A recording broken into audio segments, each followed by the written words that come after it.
Cuando el alma deja de ser una espectadora pasiva y empieza a leer su propia historia a través de los símbolos, los arquetipos dejan de ser mitos para volverse mapas. Bienvenidos y bienvenidas. Busquen un lugar para sentarse. No ahí donde la luz de la lámpara es clara y directa, sino acá, donde las sombras bailan sobre el tapiz y lo oculto se deja ver. Busquen también su bebida más sofisticada, un mate siempre puede servir, y prepárense para abandonar la zona de confort. Porque en este espacio, pensar mal es el primer paso para ver con claridad. Soy Roberta Márquez, psicóloga clínica, y hoy vamos a mirar entre las sombras de Cumbres Borrascosas, de Emily Bronte, en esta segunda parte. En el episodio anterior recorrimos 3 ejes para leer esta obra desde la psicología analítica. Primero, planteamos que las historias activan arquetipos del inconsciente colectivo y retomamos a Carl Jung para pensar cómo los personajes funcionan a veces como personificaciones de procesos internos y a su vez leímos la novela de Cumbres Borrascosas, pero no como un romance, sino como este mapa psíquico. Al respecto analizamos a Heathcliff como una encarnación de la sombra, o sea, lo reprimido por la cultura, que regresa con violencia, y nos acompañamos o nos guiamos un poco con Sigmund Freud, con esta idea del malestar en la civilización, que nos permitió entender un poco cómo la renuncia pulsional no elimina el deseo, sino que lo desplaza. A esto le sumamos la dialéctica del reconocimiento de George William Friedrich Hegel para mostrar que su venganza, o sea, la venganza de Heathcliff, es un intento fallido de afirmarse como un sujeto. En la tercera parte nos centramos en la relación entre Catherine y Heathcliff, viéndola como una identificación proyectiva más que como una relación donde hay amor verdadero. Tomamos la noción de lo sublime de Edmund Burke y vimos por qué esa intensidad nos atrae tanto, no desde el lado de la armonía, sino desde el desborde. Y también advertimos que confundir intensidad con autenticidad suele llevar a la aniquilación del yo. Y cerramos con la siguiente pregunta. ¿Qué parte de nuestra vitalidad sacrificamos muchas veces para ser aceptados? Y desde ahí vamos a retomar hoy. Vamos a entrar en el punto en donde Catherine deja de confrontar la sombra y comienza a negociar con esa máscara que construyó para poder relacionarse socialmente desde ese lugar de lo aceptado. Acto número 4. La máscara y el apretadísimo corsé biopolítico. El cuerpo como moneda de intercambio.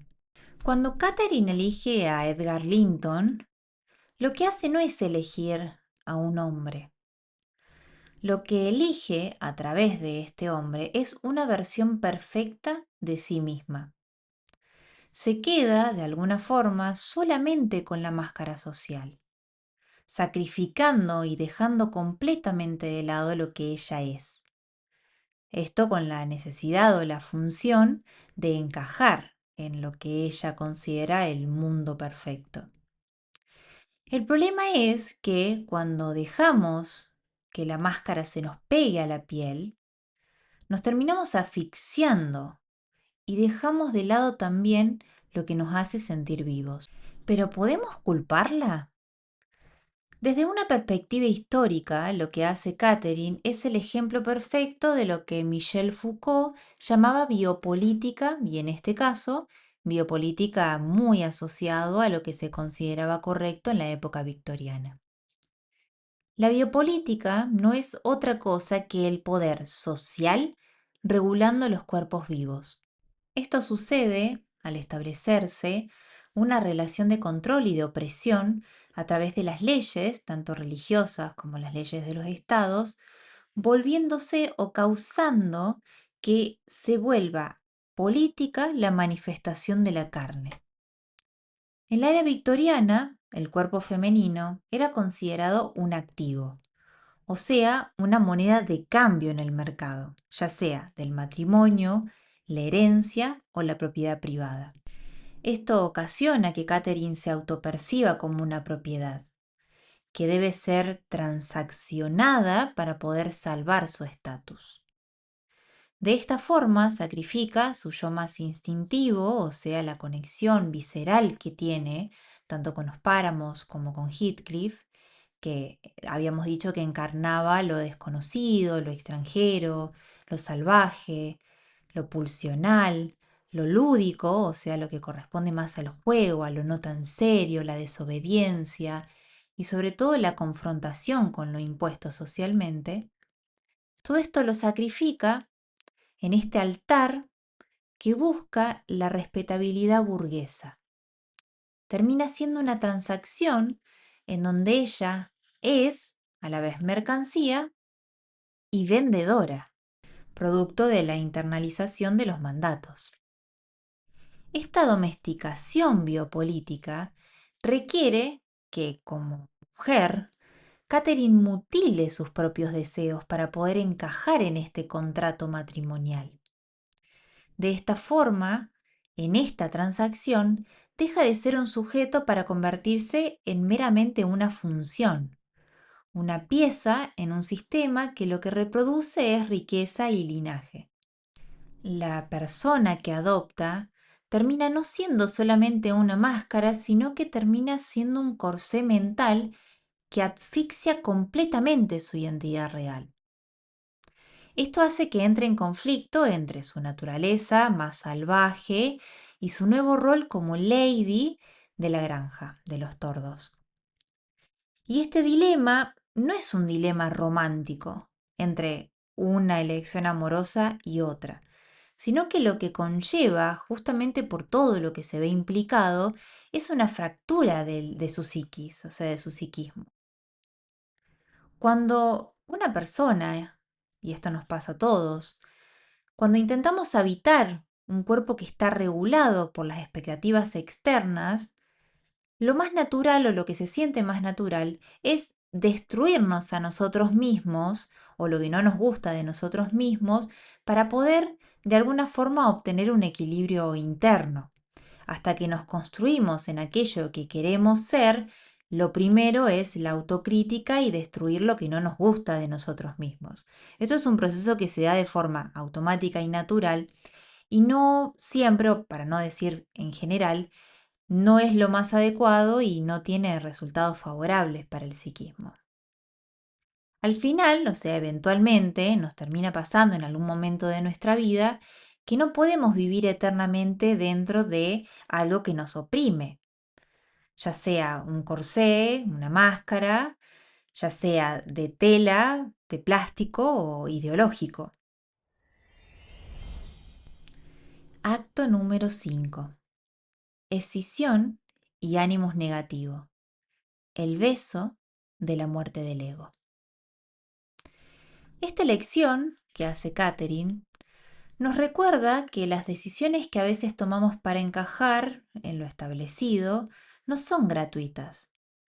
El costo suele ser una escisión, o sea, una fractura en nuestra psiquis que termina arraigándose muy profundamente. En psicología, la escisión es un mecanismo de defensa donde la mente, incapaz de procesar la angustia de un conflicto interno, opta por fracturarse. Y no estoy hablando de doble personalidad. Lo que hace la psiquis es separar lo bueno y lo malo, lo negativo y lo positivo, para identificarse con uno de los dos lados, idealizar lo contrario, rechazar uno de esos lados, etc. En otras palabras, es la incapacidad del aparato psíquico para integrar los aspectos positivos y negativos de uno mismo o de los demás en una imagen unificada. Esta fragmentación que a veces sentimos internamente y otras veces las proyectamos en los demás, termina generando cierta interferencia en lo que es el proceso de individuación. Jung decía que la meta en la vida es integrar los opuestos para formar una personalidad total. Pero Catherine en este caso hace lo contrario. Se divide, o sea, divide en realidad entre su lealtad al deseo, o lo que ella es más infantilmente, y su necesidad de seguridad social o de estatus. Al romper ese puente que existe entre una identidad y la otra, lo que detiene es el flujo de su energía vital. Se termina estancando. Y por eso es que aparece una figura muy oscura, a nivel inconsciente en su psiquis, que es el ánimus negativo. El ánimus es considerada la contraparte masculina en el inconsciente femenino. Es una figura que debería aportar racionalidad, empuje, estabilidad, pero cuando la psique se encuentra herida o escindida en este caso, el ánimus se vuelve un juez interno que puede ser feroz, manifestarse por ejemplo en voces de autocrítica, que a veces susurra con voz muy bajita que, como en este caso, la pasión, el amor físico que siente es vergonzoso y que la libertad no es posible, que es solamente una ilusión. El final o la culminación de Catherine como personaje en este libro marca el quiebre de una estructura psíquica que se encuentra agotada de tanto luchar entre estos dos espacios, entre estas dos energías, opciones que no logran integrarse. Su cuerpo se detiene cuando la psique se fragmenta completamente. En este caso, la interpretación junguiana al respecto es que este ánimus negativo consume toda su energía vital. Particularmente en la película, esta pareja hegemónicamente perfecta exhibe ese desgaste o esa lucha bajo el nombre de romance. Lo que yo observo en realidad son los restos de una identidad, o sea, la identidad de Catherine, que fracasó en su intento de integración. Acto número 6. El concepto de abyección, el deseo que desgarra las entrañas. Para entender un poco más profundamente este colapso, me gustaría invocar a Julia Kristeva, que siento que es una pieza clave del pensamiento francés contemporáneo que nos puede ayudar o guiar en este embrollo. Kristeva, psicoanalista, lingüista y filósofa, trabajó mucho con lo que nos da asco, lo que nos perturba, lo que queda por fuera de la ley. El nombre que le puso a esto es abyección, que es una reacción instintiva y a menudo violenta que, lejos de ser producida por algo simplemente feo, aparece frente a aquello que amenaza nuestras fronteras. Es ese momento en el que el sujeto pierde la distinción entre los límites de su yo y el mundo. Esta desintegración, esta inestabilidad, produce un rechazo absoluto a algo que no podemos ni aceptar ni terminar de expulsar completamente, pero que amenaza no solamente los límites de nuestra propia identidad, sino que también del orden de lo social. Lo que es abyecto para Catherine y para el mundo de los Linton es la siempre presencia de Heathcliff en su vida. Él representa, como ya habíamos visto en el episodio anterior, el desperdicio de lo social, incluso aunque después de mucho tiempo vuelva como esta figura con mayor poder adquisitivo. Este desperdicio de lo social, esta otredad, es lo que la civilización intenta expulsar para mantenerse tanto funcional como limpia. El deseo de Catherine, al menos la parte del deseo que es más desestabilizante para ella como personaje, no es tanto el deseo hacia Heathcliff como pareja o deseo amoroso, sino que es el de incorporar, aunque sea en una figura externa, aquello que rechaza en su mundo interior. La insistencia de Catherine por retenerlo, la negativa de expulsar este desperdicio de lo social, es lo que termina de alguna forma fragmentando la homeostasis de este matrimonio burgués y esta estabilidad familiar. De esta forma, la sociedad victoriana, esa gran máquina de biopoder, intenta expulsar este deseo como si fuera un cuerpo extraño o una enfermedad infecciosa. Pero lo abyecto siempre permanece en la periferia de la conciencia, ejerciendo una atracción magnética, obsesiva, frecuente y bastante fuerte. Catherine lo que encarna es esta lucha interior de expulsión de su propia naturaleza instintiva para poder ser aceptada por la sociedad. Esta tragedia, porque no es una novela romántica, nos muestra cómo los sistemas de domesticación exigen que alguna parte de nosotras mismas sea mutilada para poder garantizar el orden de lo social. Acto 7. El quiebre del espejo. Cuando Catherine dice yo soy Heathcliff, lo que escucho no es un arrebato romántico, sino un síntoma de una identidad que fue, de alguna forma, obligada a fragmentarse para poder sobrevivir. En esa habitación, en esa escena, no existen dos sujetos con deseos propios, sino una masa de trauma compartido que de alguna forma borró los límites del yo.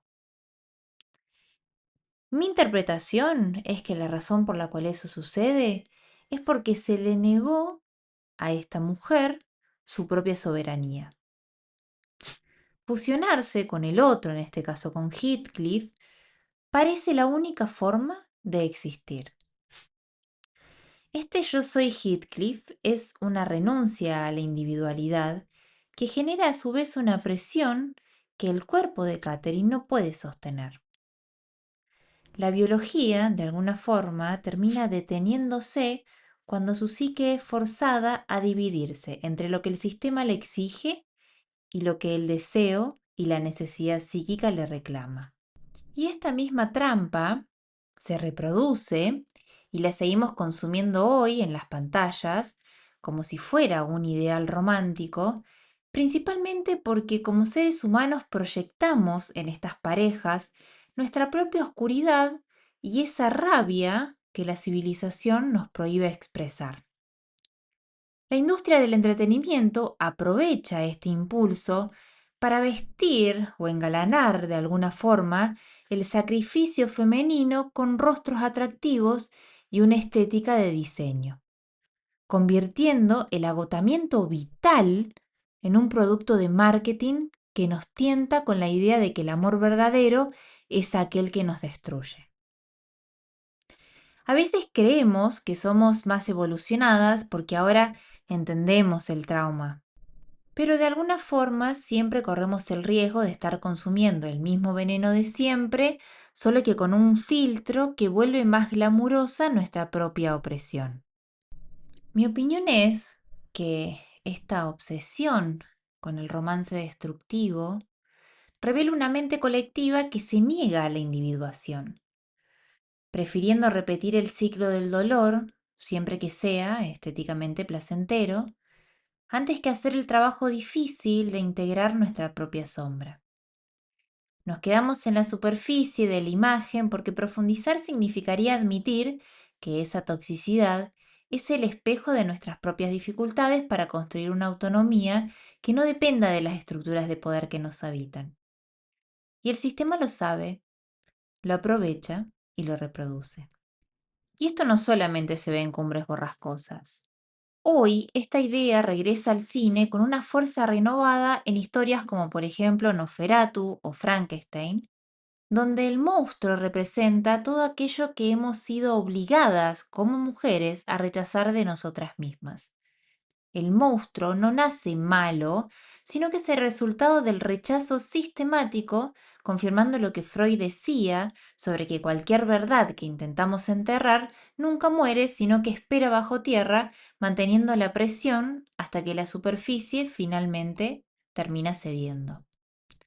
Sin embargo, hay un cambio de paradigma en algunas narrativas actuales, porque durante siglos el deseo soberano y el control del propio cuerpo fueron los secretos mejor guardados en el sótano de la psique. Pero el cine a veces, decide finalmente bajar a ese sótano para abrir las puertas. Hay personajes como Pearl, por ejemplo, que, aunque parecen ser villanas, son el resultado de una represión asfixiante donde la violencia es el único lenguaje posible para una autonomía que ya no soporta el deber ser impuesto por el patriarcado.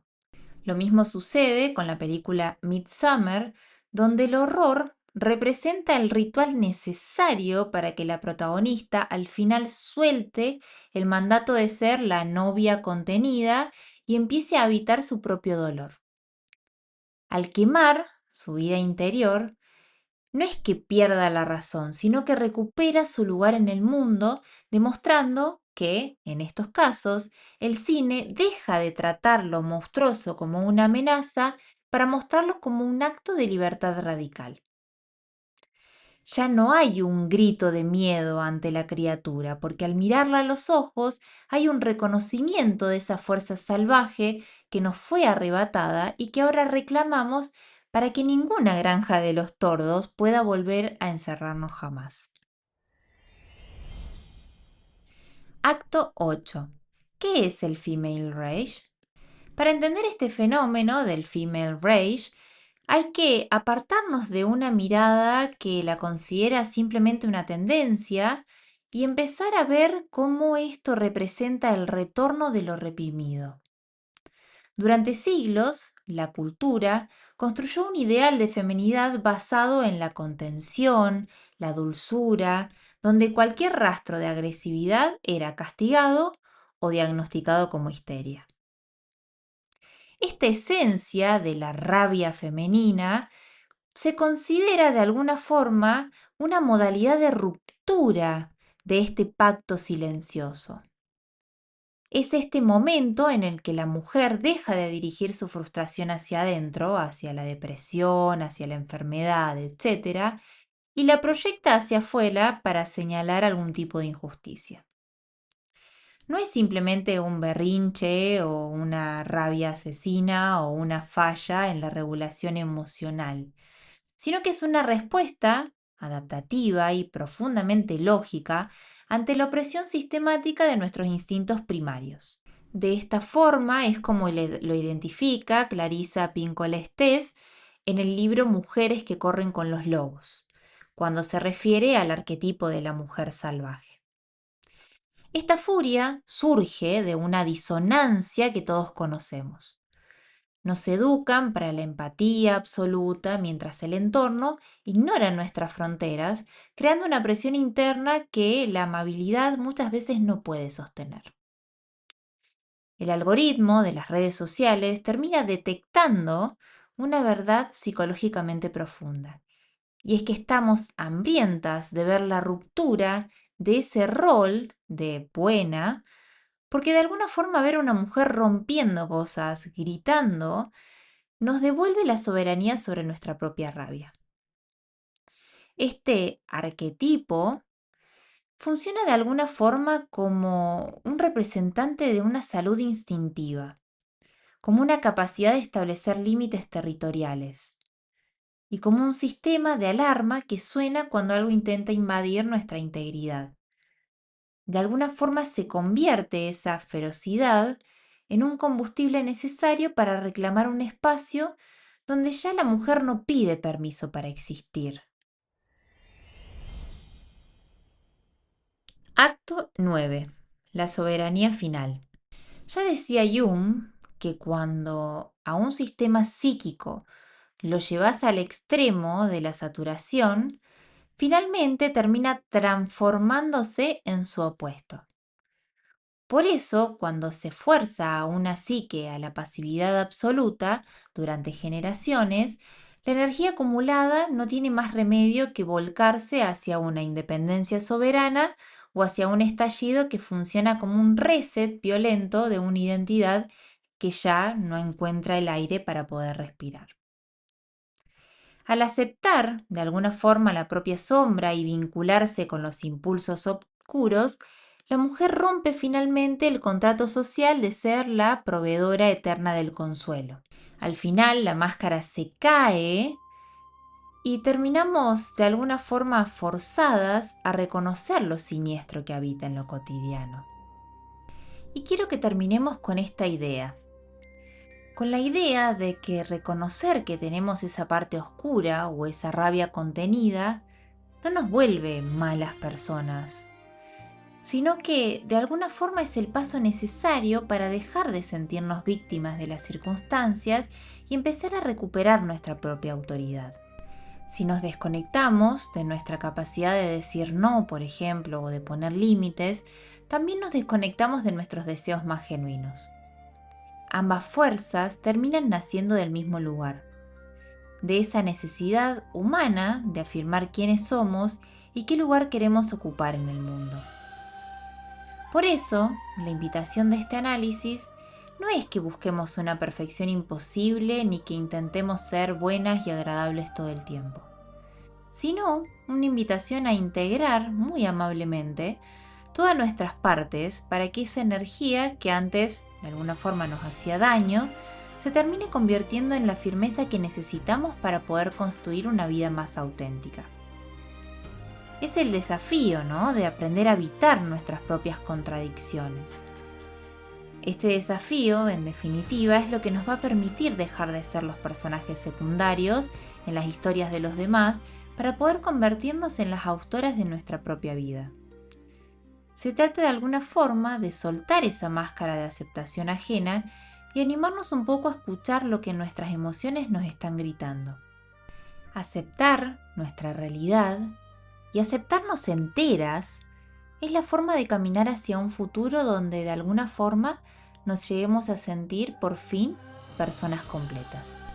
Y para construir esa autonomía, esa vida más auténtica, siempre vamos a tener que pagar un sacrificio.